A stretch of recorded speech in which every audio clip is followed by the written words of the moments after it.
కూడా మరి ప్రచురించారు. ఆదిలాబాద్ జిల్లా ఇన్ఛార్జి మంత్రి జూపల్లి కృష్ణారావు, ప్రభుత్వ సలహాదారు పి సుదర్శన్ రెడ్డి, వేం నరేందర్ రెడ్డి ఆదిలాబాద్ జిల్లాలో పర్యటించారు. బోరజ్ మండలంలోని చెనాక కొరాట బ్యారేజ్ పంప్ హౌస్ను సందర్శించారు. హైదరాబాద్ నుండి ప్రత్యేక హెలికాప్టర్లో అయితే వాళ్ళు వెళ్ళటం అయితే జరిగింది. అలాగే బోరజ్ మండలాల పరిధిలో గల హత్తిఘాట్ pump house, Chanaka Korata barrage ప్రాంతాలను ఏరియల్ సర్వే ద్వారా పరిశీలించారు. అనంతరం హత్తిఘాట్ పంప్ హౌస్ వద్ద క్షేత్రస్థాయిలో పర్యటించి ప్రాజెక్టు పనుల పురోగతిని సమీక్షించారు.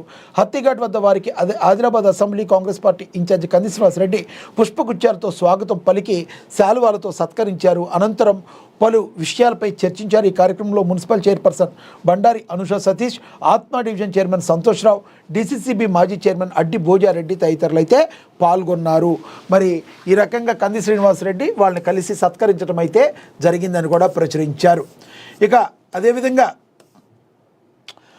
బ్రేక్ఫాస్ట్తో పాటు ప్రతి విద్యార్థికి పాలు అందించేయాలని, పాలను విజయ డైరీ నుంచి సేకరించాలని, విద్యార్థులకు ఎన్ని క్యాలరీలు అందిస్తున్నామనేది తెలుసుకునేందుకు సాంకేతిక పరిజ్ఞానాన్ని ఉపయోగించాలని, పాఠశాల విద్యార్థులకు స్కూల్ యూనిఫామ్ పుస్తకాలతో పాటు ఈ ఏడాది నుంచే కిట్ అందజేయాలి. ఆ కిట్లో స్కూల్ బ్యాగ్, పెన్నులు, పెన్సిళ్ళు, షార్ప్నర్లు, రంగు పెన్సిళ్ళు, జామెట్రీ బాక్సులు, డిక్షనరీ, బూట్లు, సాక్సులు ఉండాలి.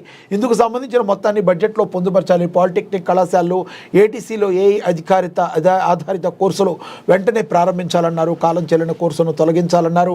పాలిటెక్నిక్, ఏటీసీల్లో కోర్సులు పూర్తి చేసిన వారికి వెంటనే వివిధ పరిశ్రమలో ఉపాధి అవకాశాలు లభించేలా చూడాలని అయితే తెలిపారు. 100 నియోజకవర్గాల్లో తెలంగాణ పబ్లిక్ స్కూళ్లు 6 మోడల్లో ఈ ఏడాది ప్రారంభం. ముఖ్యమంత్రి రేవంత్ రెడ్డి స్పష్టీకరించారు. గవర్నమెంట్ స్కూల్ స్టూడెంట్స్కు శుభవార్త తెలిపారు.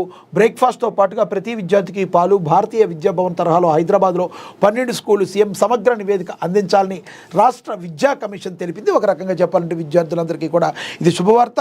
విద్యార్థులపై మరి ఎడ్యుకేషన్పై ఆయనకున్న నిబద్ధతకు, మరి విద్యార్థుల మీద ఉన్న ప్రేమకు ఇది నిదర్శనంగా మనమైతే భావించవచ్చు.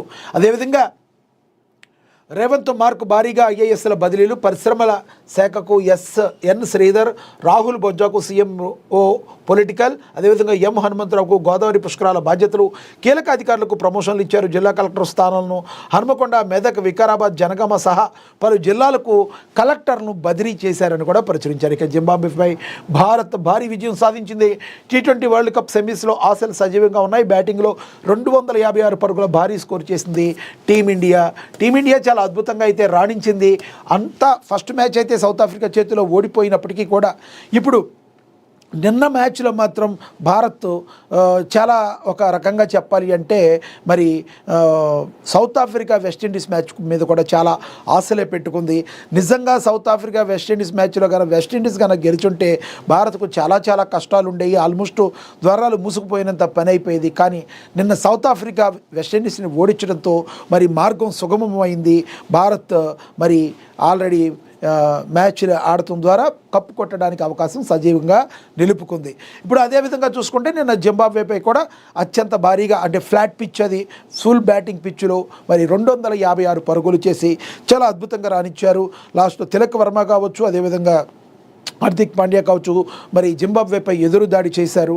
అదేవిధంగా లాస్ట్ 2 బాళ్ళు కూడా 2 సిక్స్లుగా మలిచి మరి తను హాఫ్ సెంచరీ కూడా పూర్తి చేసుకున్న హార్దిక్ పాండ్యా 256 పరుగుల విజయ లక్ష్యాన్ని మరి జింబాబ్వేకి ఉంచారు. జింబాబ్వే చాలా తక్కువ స్కోర్కి అయిపోతుంది అనుకున్నారు అందరూ. కానీ జింబాబ్వే కూడా గట్టి పోటీ ఇచ్చి పట్టుదలతో మంచిగా నిలిచింది. మరి T20 ప్రపంచ కప్లో ఈ రేసులో నిలవాలని, తప్పక గెలవాల్సిన మ్యాచ్లో టీమిండియా స్ఫూర్తిదాయక ప్రదర్శన చేసింది. 72 పరుగుల తేడాతో ఘన విజయాన్ని సాధించింది. మరి 6 వికెట్లు నష్టపోయిన జింబాబ్వే 184 పరుగులు అయితే చేసింది. కానీ ఇది ఒక రకంగా చెప్పాలంటే అది ఫ్లాట్ పిచ్ అవటం వలన, బ్యాటింగ్ పిచ్ అవటం వలన మనోళ్ళు కూడా 256 కొట్టారు.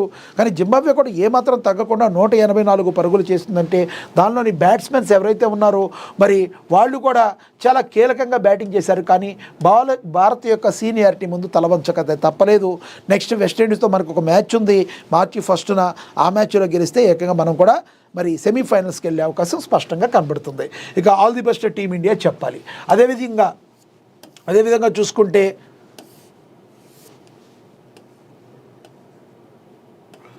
తెలంగాణ ప్రజలు ఆకలినైనా సహిస్తారు కానీ ఆధిపత్యాన్ని స్వీకరించరు అని చెప్పి మరి ముఖ్యమంత్రి రేవంత్ రెడ్డి అన్నారు. తెలంగాణ ప్రజలు ఆకలినైనా సహిస్తారు కానీ ఆధిపత్యాన్ని స్వీకరించారని సీఎం రేవంత్ రెడ్డి తెలిపారు. పాలకులకు వ్యతిరేకంగా కొట్లాడేవారు శ్రీమంతులు కాదని పేర్కొన్నారు. సమ్మక్క సారక్క కాకతీయుల ఆధిపత్యానికి వ్యతిరేకంగా పోరాడారని గుర్తు చేశారు. హైదరాబాద్లోని మర్రి చెన్నారెడ్డి మానవ వనరుల అభివృద్ధి కేంద్రంలో ట్రైనింగ్ పూర్తి చేసుకున్న గ్రూప్ 1, 2 అధికారుల వీడ్కోలు కార్యక్రమంలో ఆయన పాల్గొని మాట్లాడారు. ఇందులో 271 మంది గ్రూప్ 1,